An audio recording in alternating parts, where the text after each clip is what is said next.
Picture this.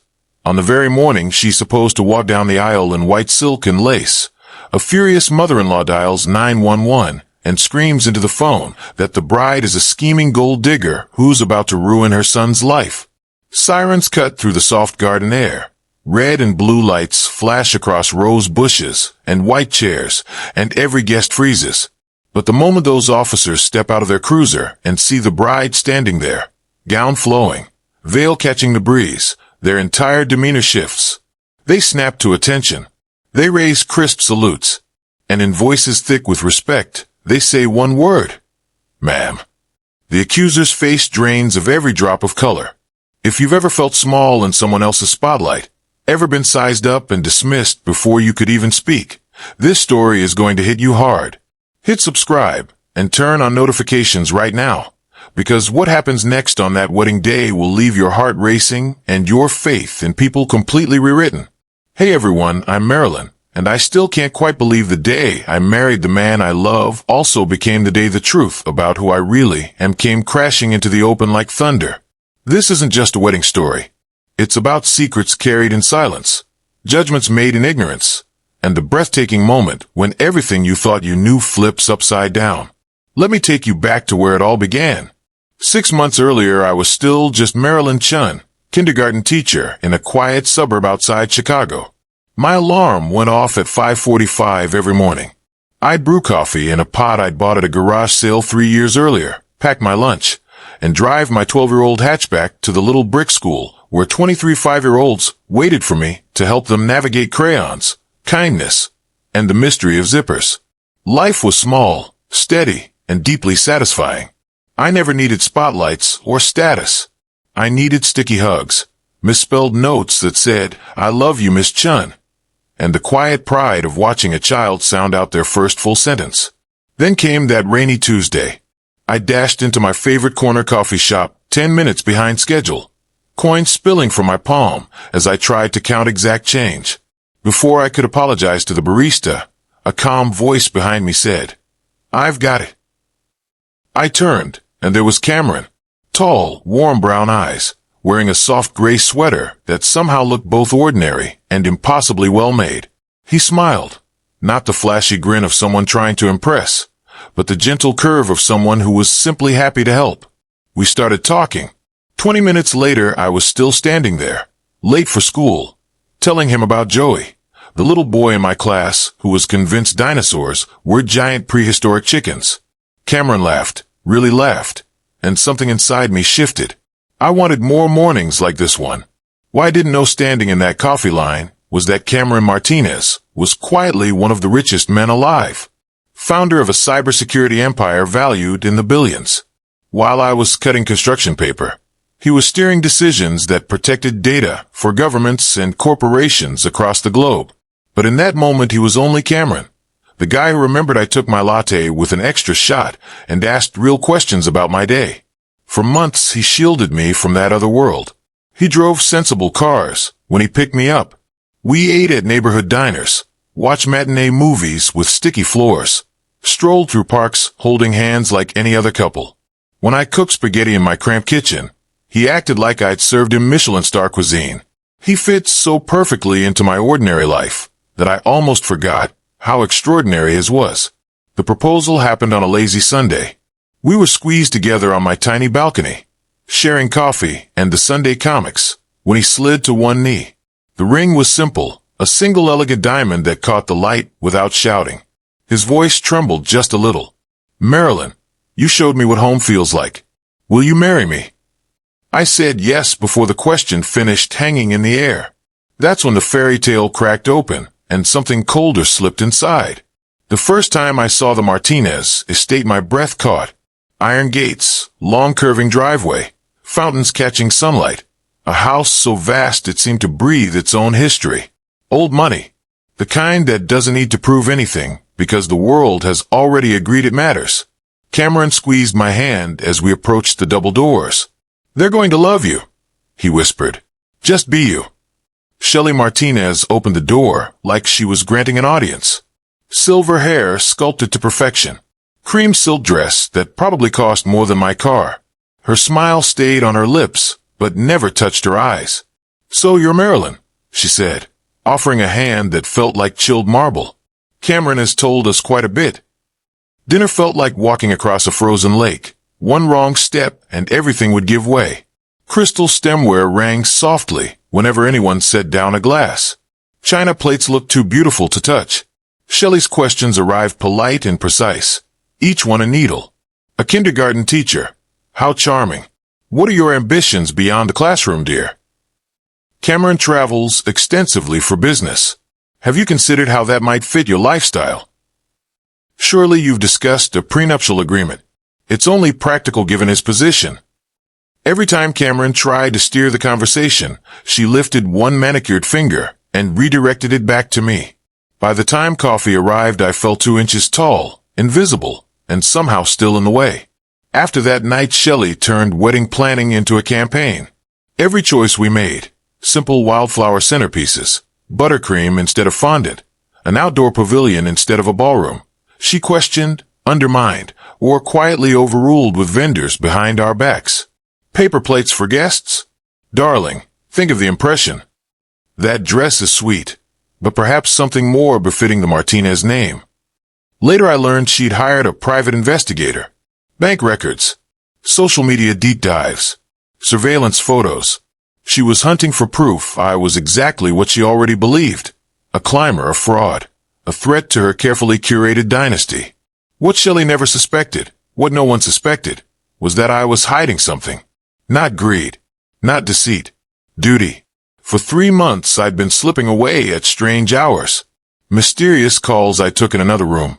Letters I tucked out of sight. Last-minute cancellations I blamed on family stuff, or not feeling well. I saw the hurt flicker in Cameron's eyes each time I disappeared, but I couldn't explain. Classified meant classified. Lives depended on silence. Protocols had to be followed to the letter. 2 weeks before the wedding, Shelley reached her breaking point. I was alone in my apartment, doing one last fitting of my wedding gown, when furious knocking rattled the door.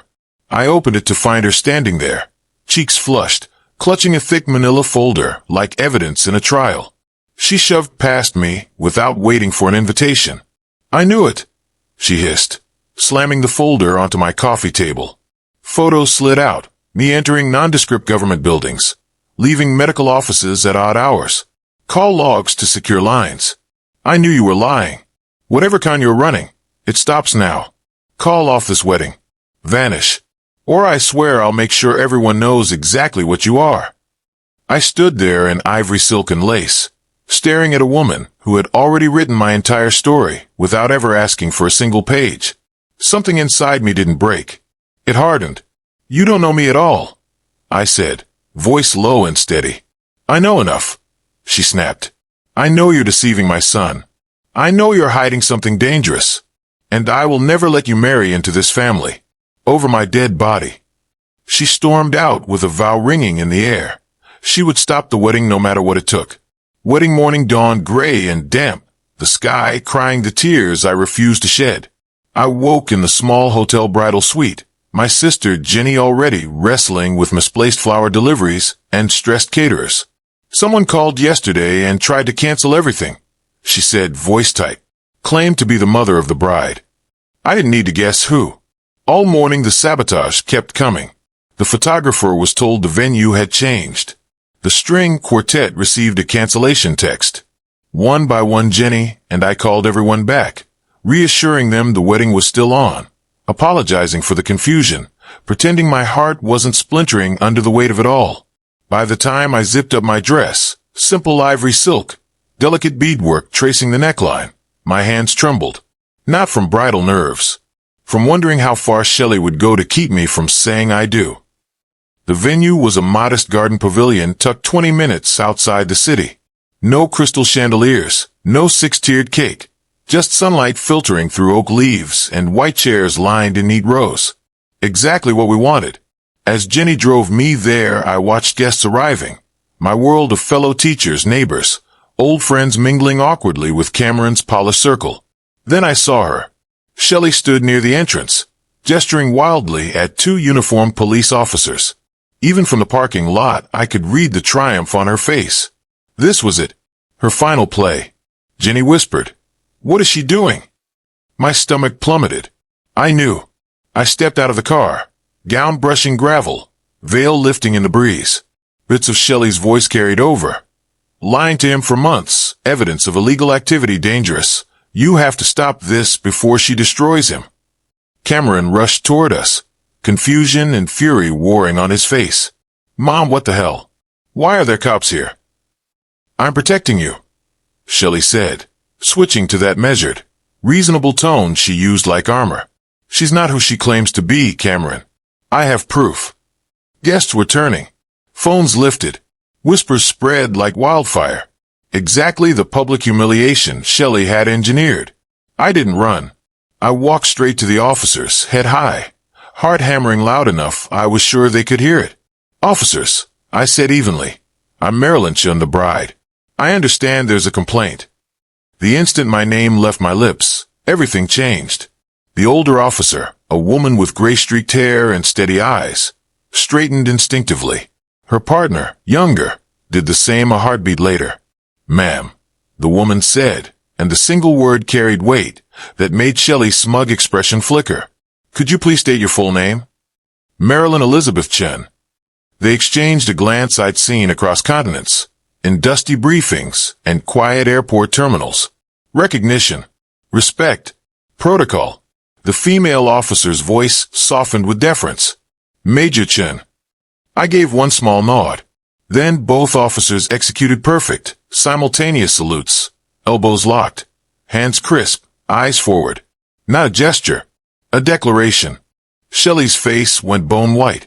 Ma'am, the senior officer continued formally. We apologize for interrupting your day. We received a report of suspicious activity, but it's clear there's been a grave misunderstanding.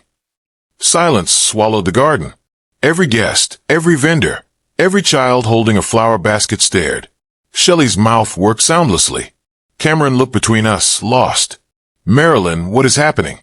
The female officer met my eyes, silently asking permission. I dipped my chin. She turned to the crowd, voice clear and carrying. The woman standing before you is Major Marilyn Chun, United States Army, a decorated combat veteran who recently completed a classified overseas assignment. Gasps rippled. The behavior reported as suspicious, she continued, gaze shifting to Shelley. Was Major Chin attending required post-deployment medical evaluations, psychological debriefings, and security follow-ups? Standard procedure after extended high-risk missions. She paused, letting the words land. Furthermore, attempting to interfere with a federal officer's duties, or in this case, falsely reporting a crime to have a decorated service member detained, carries serious consequences. The younger officer stepped forward. Major Chin completed 3 combat tours. She holds the Bronze Star, the Combat Action Badge, and the Meritorious Service Medal. While concerns were raised about table settings and financial agreements, she was risking her life so that people here today could live theirs freely. Cameron's expression fractured, shock, dawning understanding, then something deeper. Every unexplained absence, every hurried phone call, every canceled dinner clicked into place. Not secrets born of shame, secrets born of duty. The female officer went on. The reason Major Chun could not discuss her recent activities, even with her fiancé, is because she was part of a joint task force that successfully extracted 14 American civilians held hostage overseas. That mission remains classified. Shelley stared at me as though seeing a stranger wearing my face. You're a kindergarten teacher, she stammered. I am, I said quietly. I've taught for 3 years since leaving active duty. Before that I served 8 years. I didn't tell you, or Cameron, because I wanted to be loved for who I am when I'm wiping paint off small hands and tying shoelaces, not for what happened in places most people will never see. I looked around at the stunned faces, Cameron's family, my colleagues, strangers who moments ago had been ready to believe the worst. I wanted him to fall in love with Marilyn, not Major Chun. Cameron stepped closer, eyes shining. All those times you vanished, the calls you couldn't take in front of me. Debriefings, I said softly. Medical checks, psych evals. The Army doesn't just release you back into the world after something like that. There are rules, follow-ups, Things I still can't talk about. The older officer offered a warm, genuine smile. Major, it would be our privilege to stand honor guard for your ceremony, if you'll allow it. Before I could answer, Cameron's uncle, a quiet man I'd barely spoken to at family dinners, pushed forward from the crowd. 82nd Airborne? He asked, already knowing. I nodded. Me too, he said, voice rough with emotion. 30 years ago. Once airborne, always airborne. He turned to Shelley, tone like iron. This woman has given more in one tour than most give in a lifetime. You should be ashamed. Then, like dominoes falling, others stepped forward. Cameron's business partner quietly shared that his own son was currently deployed. My school principal, there despite barely knowing the groom, mentioned her Vietnam veteran father. Even a few of Shelley's society friends shifted their gaze to her, disapproval replacing alliance. Shelley tried one last time. This is absurd.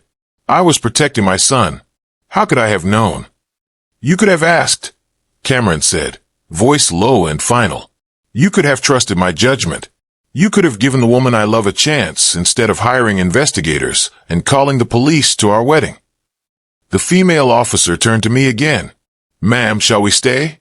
We'd be honored to stand guard. I looked at Cameron. In his eyes I saw only love, deeper now, sharpened by truth. I'd be honored, I said. What happened next felt like something scripted by fate itself. The officers called in reinforcements, not for arrest, but for ceremony. Within half an hour, 6 more uniformed men and women arrived. They lined the aisle, standing at rigid attention as I walked toward Cameron, my gown whispering against the grass. In the front row, Shelley sat with tears streaming, mascara forgotten. When our eyes met, she shaped 2 silent words, I'm sorry. The vows we exchanged carried new weight.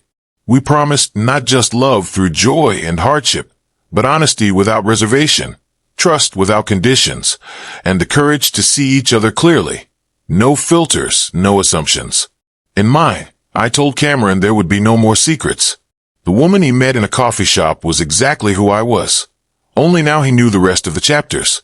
In his, he swore no one else's opinion would ever come between us again.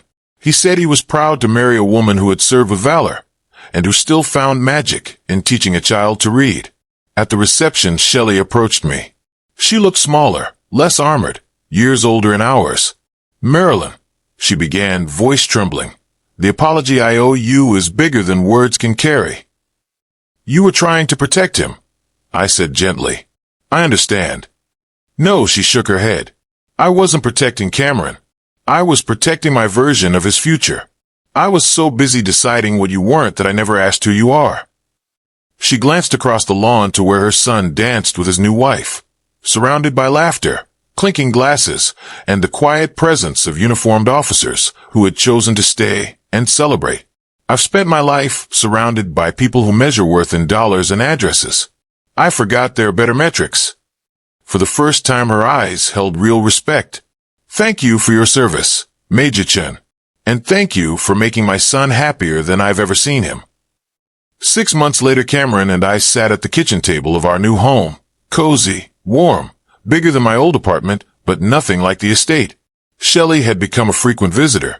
To our mutual surprise, we'd built something real. Respect instead of obligation. She volunteers now at the local VA, helping veterans navigate the quiet battles of coming home. Once she told me, I never realized how many heroes move through the world in ordinary clothes, doing ordinary things, carrying stories they rarely tell. I learned that from you, she said. I'm back in my classroom every day, surrounded by small voices and bigger miracles. I still thrill when a child sounds out a tough word or shares a crayon drawing of our class as superheroes. Cameron brags about me constantly, not because I wore a uniform once, but because I stayed late when Marcus needed someone after his parents split, because I taught Sophie the patience to decode sentences, because every child in my room knows they matter. We're all more layered than we look. We carry histories that would surprise the people who think they figured us out. Sometimes it takes flashing lights, a wedding dress, and 2 salutes to remind the world that appearances deceive, and that judging too quickly can be its own kind of danger. My wedding day taught everyone there, including me, That real love is built on trust, that asks questions instead of assumptions. That genuine respect grows from understanding, not expectation. And that the most powerful ceremonies happen when we finally see each other, fully honestly, without the shadows of our own stories getting in the way. Sometimes the quietest heroes are standing right in front of us, wearing jeans and cardigans, living everyday lives, holding extraordinary courage inside ordinary hearts. What an unbelievable turn. The people we're quickest to judge are often the ones who've given the most, so we can live freely. If this story touched you, give it a like, share it with someone who needs the reminder, and subscribe for more real stories that prove humanity still has a heartbeat. Tell me in the comments, what would you have done if you were Marilyn that morning?